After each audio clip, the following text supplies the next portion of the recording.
지금 이 시각 여러분들이 주목하는 뉴스 만나보겠습니다. 교원들의 교권과 학생들의 수업권을 보장하기 위한 내용을 담은 학생 생활지도 지침이 다음 달부터 시행됩니다. 고시안에는 교사들이 적극적으로 학생들을 지도할 수 있는 방안들이 담겨 있습니다. 학생들이 수업 중 휴대전화 사용을 금지하는 것과 교사, 학부모 간의 상담 방식과 관련한 기준 등인데요. 자세한 소식 김종성 기자입니다. 교육부는 면학 분위기를 해치는 학생에 대한 제재를 강화하기로 했습니다. 휴대전화 사용과 같이 수업에 부적합한 물품을 사용하는 학생에게 2회 이상 주의를 주었음에도 계속해서 사용하는 경우에 교원은 물품을 분리 보관할 수 있습니다. 이번에 마련한 학생 생활지도 고시안에는 교사들이 적극적으로 학생들을 지도할 수 있는 방안들이 담겼습니다. 교실 내 분리, 교실 밖 분리, 정규 수업 이외의 시간에 특정 장소로의 분리 등을 할 수 있습니다.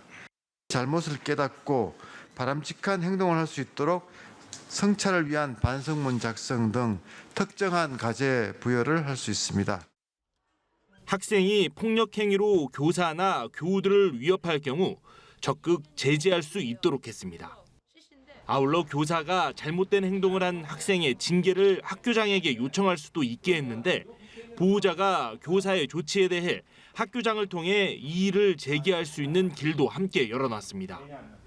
교사들을 악성 민원으로부터 보호하기 위한 장치도 마련했습니다. 사전에 협의되지 않았거나 직무 범위를 넘어선 상담, 근무 시간 이외의 상담에 대하여는 교원이 거부할 수 있으며 폭언, 협박, 폭행 등의 사유로 상담을 지속하기 곤란할 경우 상담을 즉시 중단할 수 있습니다. 교육부는 행정 예고를 거쳐 다음 달 새 학기부터 고시안을 시행할 예정입니다. 연합뉴스TV 김종성입니다. 충북 청주시 오송의 궁평 지하차도에서 침수 참사가 발생한 지 한 달이 지났습니다. 사상자만 24명이 발생한 참사, 이 생사의 갈림길에서 가까스로 살아남은 생존자들도 고통의 나날들을 보내고 있습니다. 이들은 참사가 잊히지 않게 하기 위해 사고 당시 영상도 공개하면서 철저한 원인 규명과 책임자의 엄정한 처벌을 요구했습니다. 이호진 기자입니다. 물이 빠르게 들어차는 궁평이 지하차도. 아무리 가속 페달을 밟아도 앞으로 나가지 않는 747 버스. 뒤에서 다른 차들이 버스를 밀어보지만 나아가지 않습니다. 차량들이 어지럽게 뒤엉킨 상황에서 살기 위한 움직임이 시작됩니다. 서서히 잠겨가는 차량 앞으로 필사의 탈출을 시도하는 모습이 보입니다. 누구 도와주는 이 없이 스스로 살아남아야 했던 시간입니다. 이렇게 가까스로 살아남았지만 지난 한 달은 고통의 나날들이었습니다. 현재 우리 생존자들은 사고 이후 정상적인 삶을 살고 있지 않습니다. 사고 후 스트레스로 잠을 충분히 자기가 어렵고 사고 당시 상황이 자꾸 떠올라 불안과 우울증 약을 복용하며 오송 지하차도 참사 당시 생존자 11명은 협의회를 구성했습니다. 사고가 발생한 지 한 달 넘게 지난 시점에서 이들이 스스로 살아나와야 했던 것처럼 어느 기관도 도와주지 않고 사과조차 없다고 토로했습니다. 생존자들은 철저한 원인 규명과 동시에 책임자 엄정한 처벌을 요구했습니다. 무엇보다 우리는 왜 이런 참사가 발생해 피해자가 되었는지 철저한 진상 규명을 원합니다.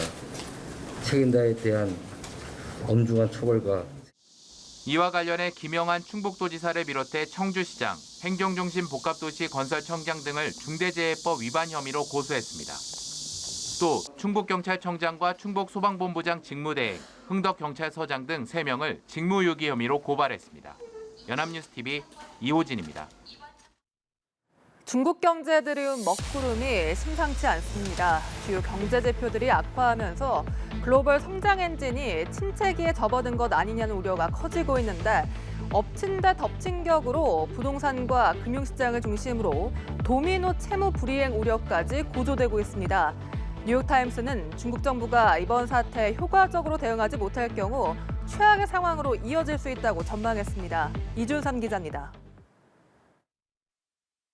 중국의 대형 부동산 개발업체 비구얀의 채무 불이행 위기는 점점 현실로 다가오고 있습니다. 비구얀은 현지 시간 16일 공시를 통해 회사채 상환의 불확실성이 크다고 밝혔습니다. 상반기에만 10조 원의 손실을 낸 이 기업은 최근 만기가 돌아온 채권 2종에 대한 이자 300억 원을 지불하지 못했습니다. 이 업체의 총부채는 255조 원 규모로 채무불이행 사태가 터질 경우 그 충격파는 중국 부동산 및 금융시장 전체로 확산될 거란 우려가 나오고 있습니다. 중국의 최대 부동산 신탁회사인 중농국제신탁의 자금 상황도 심각한 것으로 드러나고 있습니다. 특히 이번 악재는 소비와 투자, 수출 등 주요 경제 지표들이 동반 하락하는 상황에서 불거졌다는 점에서 더욱 큰 우려를 낳고 있습니다. 최근에는 물가 상승률까지 마이너스로 돌아서면서 경기 침체 속에 물가가 하락하는 디플레이션 경고 등까지 켜졌습니다. 조 바이든 미국 대통령은 최근 중국 경제가 마주한 이런 상황을 시한폭탄에 비유해 중국 측의 반발을 사기도 했습니다. 我们注意到相关的论调，这种论调有悖事实。事实上，中国经济持续恢复，总体回升向好，依然是世界经济增长的重要引擎。 그러나 중국 정부가 최근 연이어 쏟아내는 다양한 소비 촉진책과 외자 유치 정책 등은 중국 경제 상황의 시급성을 보여주는 것으로 시장은 풀이하고 있습니다.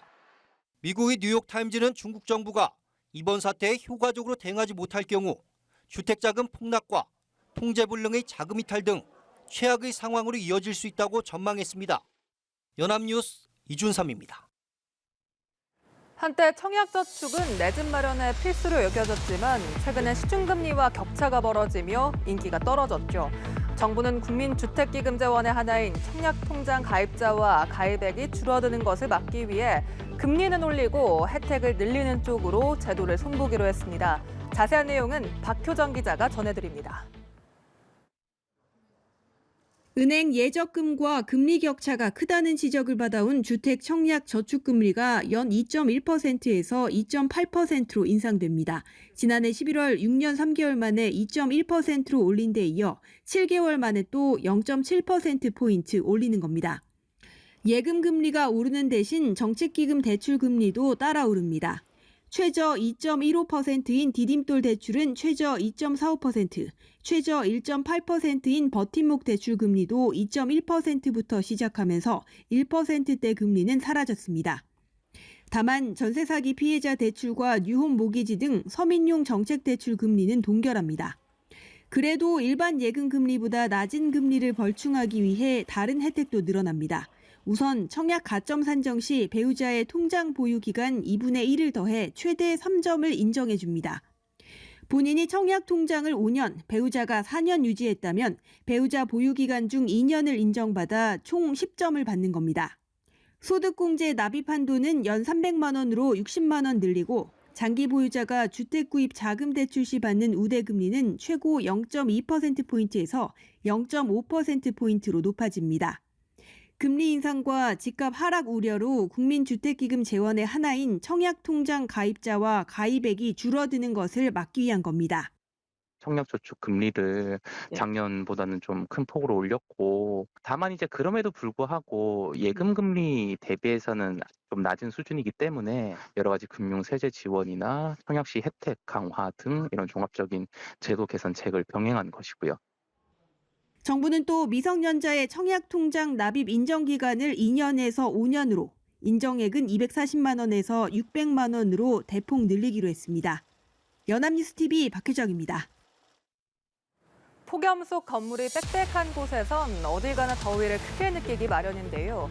도심 환경에 따라 시민들이 느끼는 열 환경을 분석했더니 같은 도심에서도 더위 나기가 한결 편한 곳들이 있었습니다. 폭염이 심할 때는 도심 공원이나 그늘 쉼터를 찾아 온열 질환을 예방할 수 있다는데요. 이 소식은 김동혁 기상과학 전문 기자가 알려드립니다. 열화상 카메라로 촬영한 도심 속 아스팔트 도로가 빨갛게 달아올라 있습니다.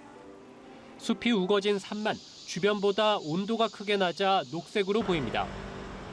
도심 환경에 따라 시민들이 느끼는 열 환경을 분석했더니 해당 지역의 기온보다 낮아 시원한 곳은 도심 공원이 유일했습니다. 특히 주변 주택가와 비교해서는 4도나 더 낮았습니다. 지붕이 있는 버스 정류장은 햇볕이 차단되지만 공기 순환이 잘 안 돼 아스팔트 도로보다 더 뜨거울 때도 있었습니다. 반면 그늘이 있는 쉼터는 도심 한복판에 있더라도 주변 어느 곳보다 열기가 덜했습니다.